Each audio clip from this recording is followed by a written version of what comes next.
Hello, नमस्कार, सत श्री अकाल, अस्सलाम वालेकुम। कैसे हैं साहब? तो आज बात करते हैं एप्स्टीन फाइल में साथियों हो रहे नए नए खुलासों की और नए नए तरह के खुलासों की। एक खुलासा तो वही है जिसका जिक्र 4-5 दिन पहले मैंने आपसे किया था। यह भी कहा था कि थोड़ा ढूंढने पर यह चीज मिल रही है, हो सकता है आने वाले वक्त में यह चीज पब्लिक डोमेन में आ जाए, और वो पब्लिक डोमेन में आ गई। एफबीआई का नोट आ चुका है। क्या है एफबीआई का नोट, अभी बस थोड़ी देर में आप लोगों को बताता हूं। लेकिन पहले बात करते हैं ऐसे खुलासे की जिसने भैया दुनिया में बेचैनी और हड़कंप पैदा कर दिया है, खास तौर से इस्लामी मुल्कों में, खास तौर से मुसलमानों के बीच में, और खास तौर से यूएई और सऊदी अरेबिया में। अगर शर्म हो तो, अब शर्म ही नहीं हो, आदमी अगर मगर लेकिन किंतु परंतु करता रहे, वो एक साहब अलग बात है। तो साहब, जो हमारा मक्का शरीफ और हमारा काबा शरीफ है, जाहिर सी बात है आप लोगों को अगर नहीं पता हो, मुसलमान दुनिया में कहीं भी हो उसकी तरफ पैर कर कर सोता नहीं है, और उसी की तरफ सजदा करके हमको नमाज पढ़नी पड़ती है। तो वहां पर साहब एक काला कपड़ा आप लोगों ने देखा होगा, बड़ा खूबसूरत सा गोल्डन, अब काला, उस पर आयतें वायतें सब लिखी हुई हैं, वो उस पर ढका जाता है। और हर साल हज से पहले वो कपड़ा हटाया जाता है और नया कपड़ा उस पर डाल दिया जाता है, जिसको किस्वा कहा जाता है। जब ये कपड़ा हटा दिया जाता है तो फिर इसके टुकड़े होते हैं, टुकड़े किए जाते हैं, और उसकी एक तरह से बोली लगती है। कुछ तो वो ज़कात की तरह गरीबों में तकसीम कर दिए जाते हैं, लेकिन कुछ लोगों इसकी बोली लगाकर अपने ड्राइंग रूम में, अपने लिविंग रूम में, कहीं भी इसको फ्रेम कर कर लगाते हैं, क्योंकि कपड़ा ये बहुत पाक मुकद्दस माना जाता है, जिसको किस्वाह कहा जाता है। 2 लेयर्स होती हैं, एक अंदर की लेयर होती है, एक बाहर की लेयर होती है। तो साहब, जो एप्स्टीन फाइल के नए खुलासे हुए हैं उसमें यह बात सामने आई है कि इस कपड़े के 3 टुकड़े एप्स्टीन साहब को इज्जत अफजाई में मार्च 2017 में भेजे गए थे। कहां से भेजे गए थे? ब्रिटिश एयरवेज से सऊदी अरेबिया से फ्लोरिडा भेजे गए थे, और फ्लोरिडा के बाद वो उनके घर पहुंचाए गए थे। अब ये बात कब की है? ये बात है मार्च 2017 की। अब मार्च 2017 तक क्या ये खुलासा हुआ था कि एप्स्टीन फाइल कितना बड़ा फिडोफाइल और कितना बड़ा सेक्स ऑफेंडर था? तो हाँ भाई, ये खुलासा हो चुका था, और वो सजा काट चुका था, और एक कन्विक्टेड सेक्स ऑफेंडर माना जाता था। उसके घर ये 3 टुकड़े पहुंचे थे, एक अंदर का, एक बाहर का, और एक उसी फैब्रिक का जो इस्तेमाल नहीं हुआ था। आर्ट वर्क्स के नाम पर इनको साहब पहुंचाए गए थे। अब वो पहुंचाए किसने थे? किसी यहूदी ने पहुंचाए थे, किसी जनसंघी ने पहुंचाए थे, कि मोसाद ने पहुंचाए थे। मोसाद का भी अभी बता देता हूं, नहीं भाई, वो हमारे ही भाइयों ने इज्जत अफजाई के लिए इसको माशाल्लाह सुभान अल्लाह पहुंचाए थे।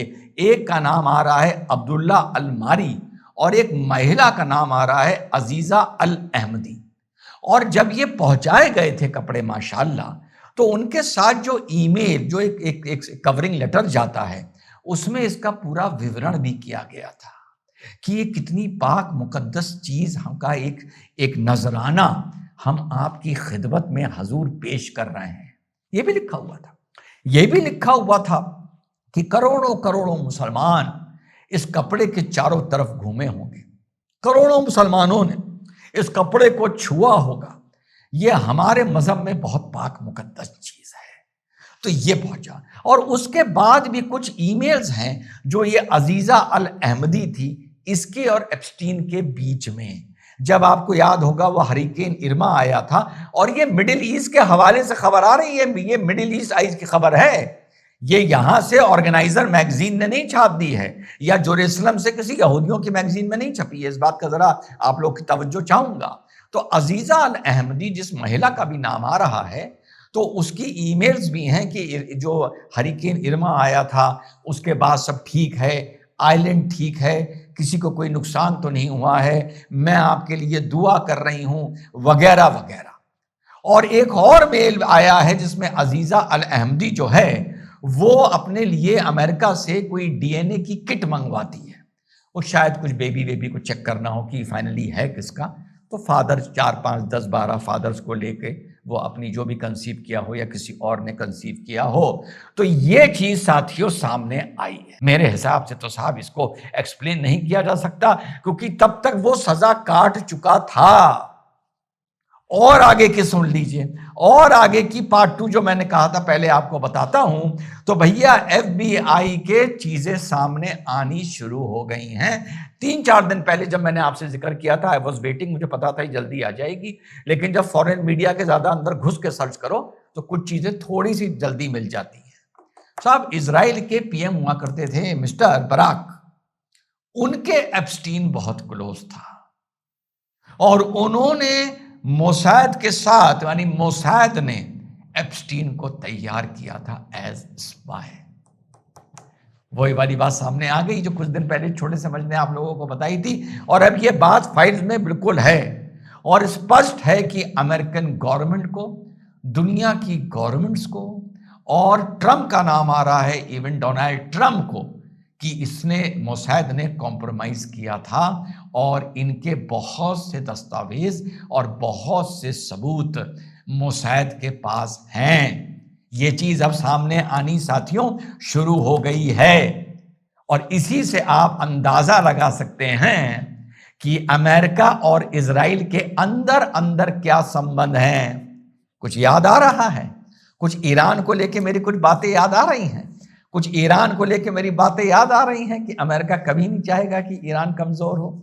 वो अपने लेवल पर सेटलमेंट कर लेगा, बवाल करवा के, कुछ भी करवा के, आर्मडा खड़ा करके, और वो इजराइल को इतना फ्री हैंड नहीं देगा कि ईरान बिल्कुल निस्ते नाबूद हो जाए और इजराइल का सीना बिल्कुल चौड़ा हो जाए और वो टेंशन फ्री हो जाए और उसके ऊपर जो बैगेज है इस प्रॉब्लम का, ईरान की प्रॉब्लम का, प्रॉक्सीज की प्रॉब्लम का, ये बिल्कुल ही खत्म हो जाए। समझ रहे हैं बात? अब वो भी, उसका भी एक चीज, एक पहलू नजर आ रहा है कि अंदर अंदर क्या रिश्ते हैं। आपका भाई बोल रहा था ना, और अंदर कैसे रिश्ते हैं। ये एप्स्टीन फाइल का नाम जब मोसाद के साथ जुड़ रहा है, इससे बड़ा और सबूत या सैंक्शन या मोहर मेरी बोली बात पर और साथियों नहीं हो सकती है।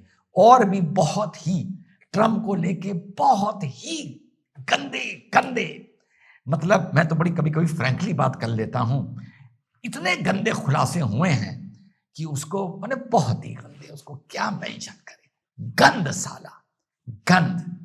जय हिंद, वंदे मातरम, खुदा हाफिज।